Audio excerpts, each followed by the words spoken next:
Today's episode is about overcoming imposter syndrome. I remember a number of years ago where I was on that app called Clubhouse. You may have heard of it. It was a social media app and it still exists, I think, but it was especially prevalent during COVID. And people could go in there. It was like chat rooms. You could go in and have a particular topic. So a lot of times I would host rooms, they called it, on public speaking or speaking up, and people would come up to the so-called stage and present a pitch or introduce themselves, and I would give them feedback on their presentation style and how they came across. So it was a really fun experience.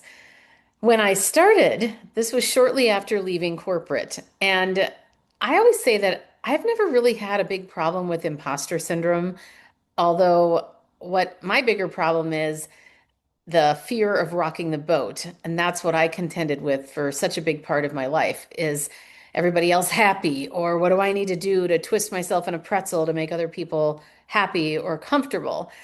And I have often described myself as I'm overconfident in my abilities, but underconfident in my worth. Well, I remember this so well because I've often felt like I deserve to be here. Most places I feel like I deserve to be there.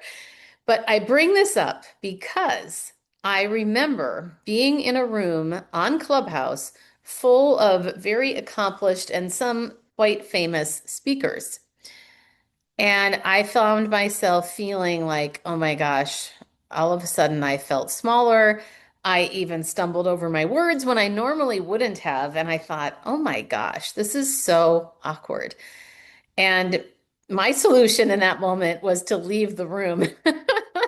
Not really one that I recommend most of the time in real life, but I remember that so well because I thought this is such a foreign feeling for me. And yet, so many people that I work with, women and men alike, frankly, although more women are plagued by this, is this feeling that you don't belong, or you feel like you're not good enough, or you feel like you're not qualified. And so, all of this to say, that is the episode for today. And I'm going to walk you through 6 tips to help you overcome imposter syndrome, or at least put it at bay. So start with number one. Recognize your thoughts as separate from facts. We have to recognize that the things that we are feeling are not necessarily true. Well, they might be true, but it's the wonderful question that I love is what else is true in the room? Thank you, Lisa, to a friend of mine.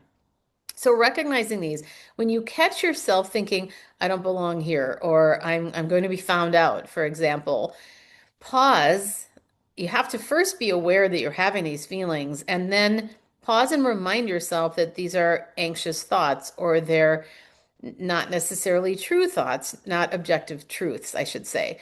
And just because you feel like a fraud doesn't mean you actually are one. So, this is a good thing simply to start with the distinction of the two. And that can help you separate those things out. And sometimes those feelings are also fleeting. The other thing related to this is I would remind you of something that I talk about, which is called portable confidence. I want to remind you that there are places in your life where you are definitely confident.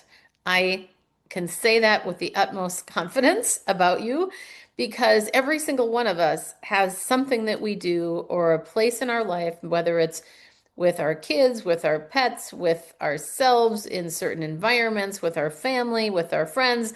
There are typically places that we have great confidence. The thing to keep in mind is that you have the confidence. It's a matter of porting that. So, again, portable confidence. Take that with you to these other places. Now, I know that's easier said and done, but I bring this up particularly to remind you that you already have confidence. It's just a matter of accessing it at the right time with in front of the right people and in the places that you want to have more of it. So these 6 things will help, and everybody's going to resonate. Things are going to resonate differently with everybody. So give that a shot. Number one, again, recognize that the thoughts are separate from facts and thoughts/feelings. Secondly, my favorite, The celebration portfolio. Keep a record of your accomplishments. Have them written down somewhere, maybe in a Google Doc. Have a story bank. Have a bank of accomplishments. Write down positive feedback. Keep the letters or cards that people have written you. Write those down. If you're not a you don't like to have this stuff on hand, you're somebody who likes to purge, then type those into a document. Have them written down. Successful projects, maybe skills you've developed, and the other thing I would say, in addition to the accomplishments, is something I talk about where it's the character qualities. What are the character qualities that you have that not everybody else does? A lot of times we underestimate ourselves in thinking that, oh, I have to share only the things that I've done. Don't make the same mistake that I did growing up, thinking that I had to, or my value was attached to the things that I accomplished.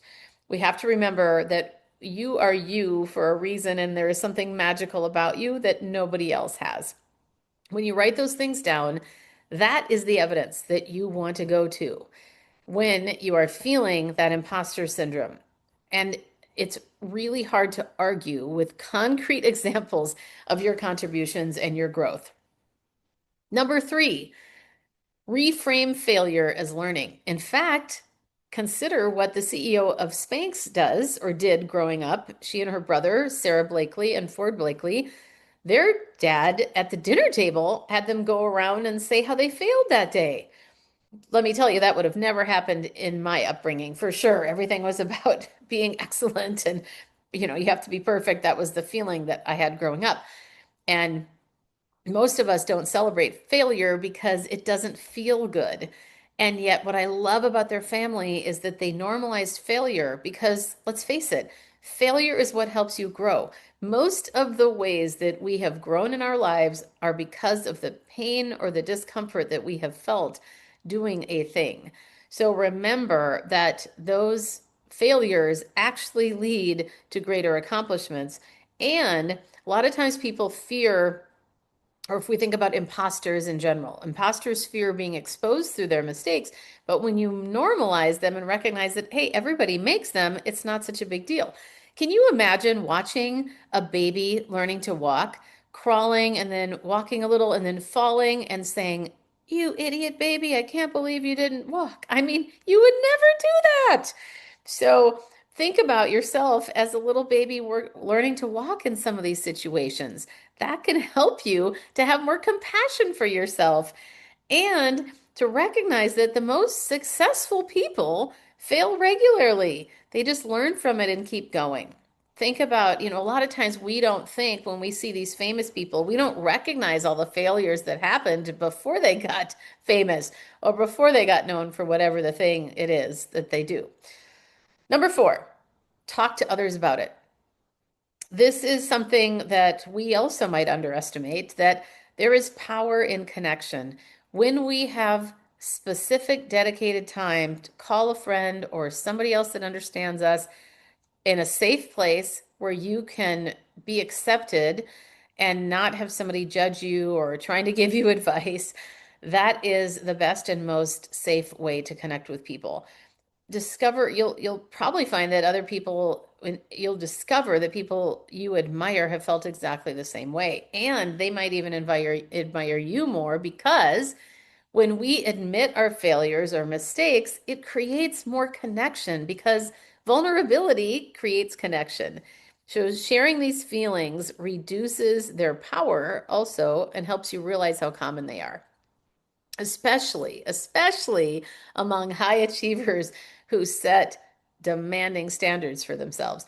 I remember growing up, and my mom was such a perfectionist. I mean, this was back in the day. She did a lot of volunteer work at our church, and she would make these beautiful signs of huge calligraphy poster board signs for the different festivals that they would have there. And I can remember this so vividly, that she had it all spread out on the kitchen table, and she would have all the lines drawn to make sure that it was perfectly straight. And if she messed up, she would do the whole thing over again. And I'm watching this going, oh my gosh, all that time spent, Mom, really? And she would say, well, it's not perfect yet.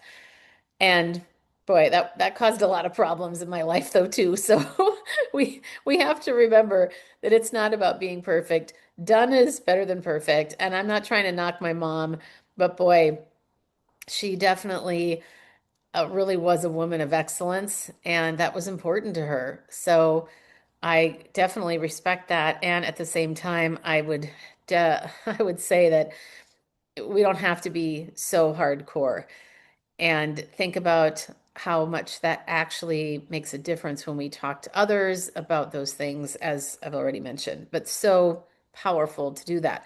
I also remember my mom, one time I came back from college and she was making the beds. I think she had had some people stay over, and so she was making the beds and she kept smoothing her hands over the top of the bed after she had put the sheets on.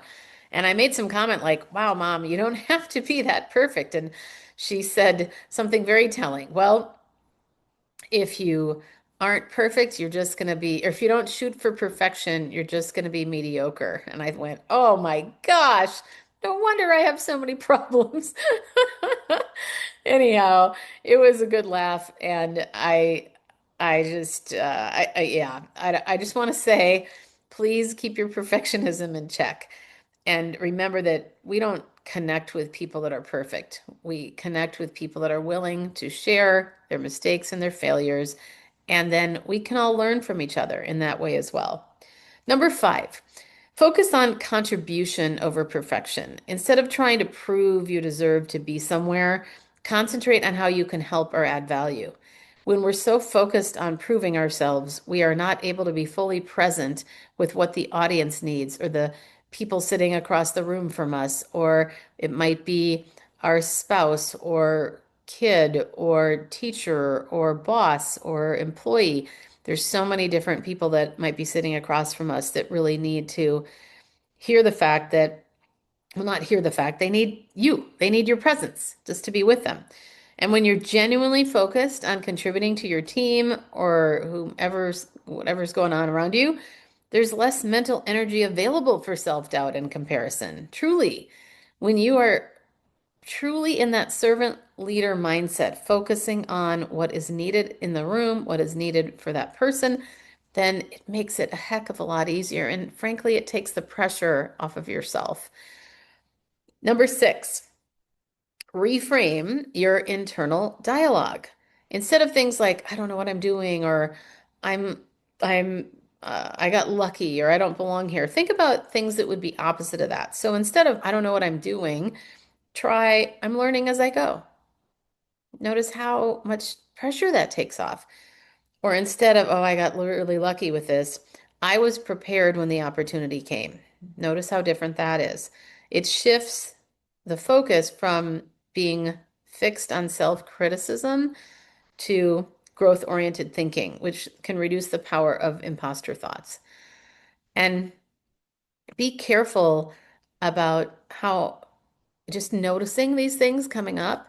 This is exactly the kind of thing that I work with people on, whether it's speaking at a conference or in my group, The Powerhouse. We really focus on how to overcome these things. And the thing that I continue to learn is that community makes all the difference. So share these things with other people, folks. Share them. Say, hey, this is going on for me. Do you ever have this happen? Or would you be willing to listen to me for a few minutes as I bring this up? So I want to go back and revisit the 6 ways to overcome imposter syndrome. And I'm really curious if you have any ideas for this because it's always fun to learn from others. So please email me and let me know what's going on for you or what you've learned from others. So the first one is recognize thoughts and feelings as separate from facts. 2, keep a record of your accomplishments, not just the things that you have done, but also the way that you are. What is your way of being? And, like, for example, maybe you're particularly warm or positive or fun, and those go a very long way. Number 3, reframe failure as learning. And remember what Sarah Blakely had growing up. And then number 4, talk to others about it. Connect with other people. Number 5, focus on contribution over perfection. That servant leader, that heart of looking at other people, that's going to take that focus off of yourself. And then number 6, reframe your inner dialogue. And as a matter of fact, I would even recommend that you come up with a couple of these that you want to say back, a couple of these positive things. So maybe if your typical MO is, "Oh, I don't belong here," or "I'm not good enough," changing that to "I do belong here," or "I am good enough." That can help us reframe these simple things. And I would keep them short and simple because when you have short and simple phrases, that's going to be a lot more memorable. So give those a try. Let me know how it goes. And please remember, if you know an organization or a person that needs to hear more about these things to empower themselves so they can stand out, advance, and all the things, please share this podcast with them. And please reach out to me if you have any questions. All right. Hope this helped. If you loved today's episode, please subscribe and leave a review. It helps other people find the podcast faster, and it certainly helps me. Remember, you too can stand out with unshakable confidence.